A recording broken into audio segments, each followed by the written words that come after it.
नमस्कार मंडळी, कसे आहात? मस्त ना? असायलाच पाहिजे. नाना नानी गावरान किचन बघायलाच पाहिजे. आज आपण चमचमीत ओल्या वाटाण्याची उसळ करूया. त्यासाठी मी कुकर मध्ये तेल गरम करून घेतलं. एका शिट्टीत होणारी ही उसळ आहे.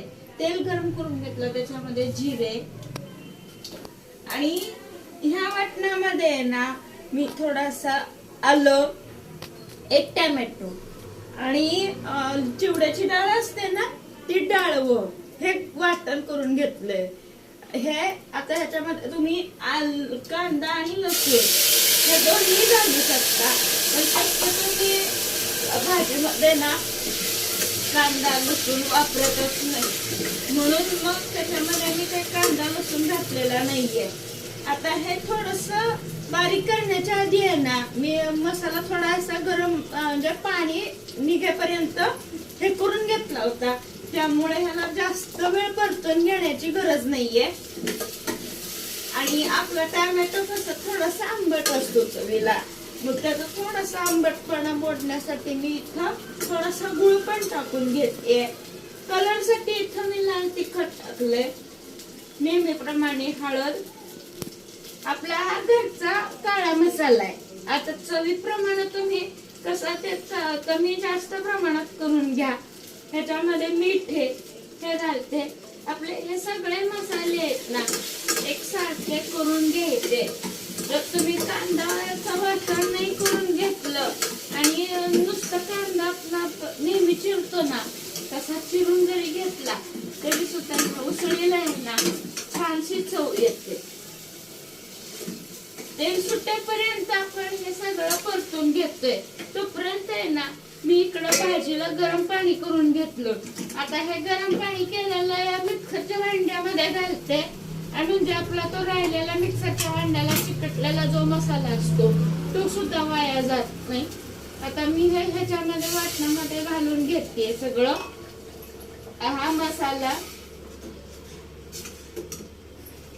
आणि इथं ना मी अर्धा किलोचा वाटाणा सोलून घेतलाय. हा 4 ते 5 लोकांसाठी भरपूर होतो. स्वच्छ धुवून निवडून स्वच्छ धुवून घेतला होता मी.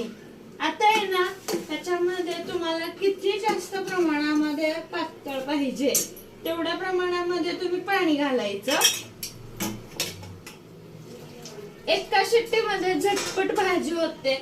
जेवणामध्ये वेगळं काहीतरी, रोज रोज तीच भाजी म्हणजे वाटाणा बटाटा प्रत्येक भाजीमध्ये मिक्स वाटाणा असं करण्यापेक्षा आहे ना तुम्ही अशी भाजी एखाद्या वेळेला करून जर बघितली तर ती भाजी चवीला पण छान लागते, जेवणाची चव पण वाढवते. आता मी ना ह्याला एक शिट्टी करून घेते.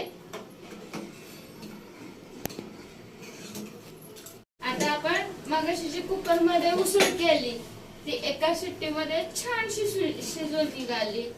ही 4 लोकांसाठी भरपूर उसळ होते.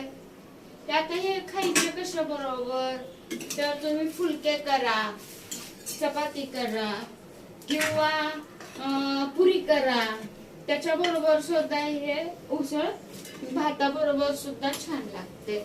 आता मी इथं कैरीचं फुटं पण करून घेतलंय. आता बाजारामध्ये छान छान कैऱ्या पण मिळायला लागलेत. लवकरच कैरीच्या फुट्याचा पण व्हिडिओ टाकते. आणि हे आपली आता जेवणासाठी डिश तयार झाली. आता तुम्ही रोज काय वेगवेगळी भाजी करता ते मला कमेंट मध्ये नक्की सांगा. नाना नानी गावरान किचनला लाईक, शेअर आणि सबस्क्राईब मात्र करायला अजिबात विसरू नका. धन्यवाद.